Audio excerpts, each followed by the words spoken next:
अस्सलाम वालेकुम नाजरीन, मैं हूं दिल नवाज़ फैसल। आप देख रहे हैं other info TV YouTube channel. मेरा तल्लक पाकिस्तान की डिस्ट्रिक्ट रावलपिंडी से है और आज आपके लिए ख़बर लेके आया हूं इस साल जो मक्का मुकरमा में एतकाफ़ होगा या नहीं होगा। जी नाजरीन, हरम में एतकाफ़ की इजाज़त होगी, लेकिन तमाम जो एतकाफ़ वाले हज़रात हैं उनको मताफ़ में यानी कि तवाफ़ वाली जगह पे आने की इजाज़त नहीं दी जाएगी। और जो SOPs कायम किए गए हैं, मुकर्रर किए गए हैं, उनके मुताबिक ही एतकाफ़ होगा और एतकाफ़ के लिए एक जगह जो है मुख्तस की गई है। नजरीन, ये एक अच्छा अमल है। जैसा कि पिछले साल देखे, पिछले साल इत्काफ नहीं करवाया गया था और उम्रे को इंतहाई महदूद कर दिया गया था, बल्कि उम्रे को तो बंद रखा गया था।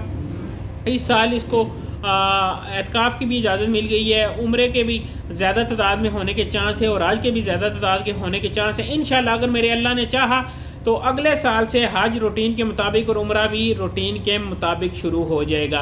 नाज़रीन, पिछले साल की निस्बत इस साल जो खौफ था, जो हरास था, इस कवड की वजह से वो काफ़ी कम हो गया है और इंशाल्लाह अगले साल ये ख़त्म हो जाएगा और दोबारा लोग उसी जोश के साथ, उसी जज्बे के साथ उम्रा भी करेंगे और हज भी करेंगे। नाज़रीन, मैं भी इरादा रखता हूँ जब उम्रा हज नॉर्मल होगा तो लाजमी मैं भी हज करने के लिए जाऊँगा, उम्रा करने के लिए जाऊँगा। नाज़रीन, दुआ आप भी कीजिए, हम भी दुआ करते हैं कि अल्लाह पाक दोबारा वही पहले की तरह जो जोबन था, जो जोश था, वो दोबारा बहाल करे और हमें हज उम्रे की और अपने घर की ज़ियारत करने की ज़्यादा से ज़्यादा तौफीक अता फरमाए। नाजरीन, वीडियो अच्छी लगी तो चैनल को कीजिएगा सब्सक्राइब, क्योंकि नाजरीन हम बनाते हैं वीडियो आपके लिए और आपका हमारे साथ यही तावन है कि हमारे चैनल को आप सब्सक्राइब करते हैं, मुहब्बतें बांटते हैं और वीडियो को लाइक शेयर करते हैं। मुझे दें नेक्स्ट वीडियो तक इजाज़त। अल्लाह हाफिज़, अल्लाह निगहबान।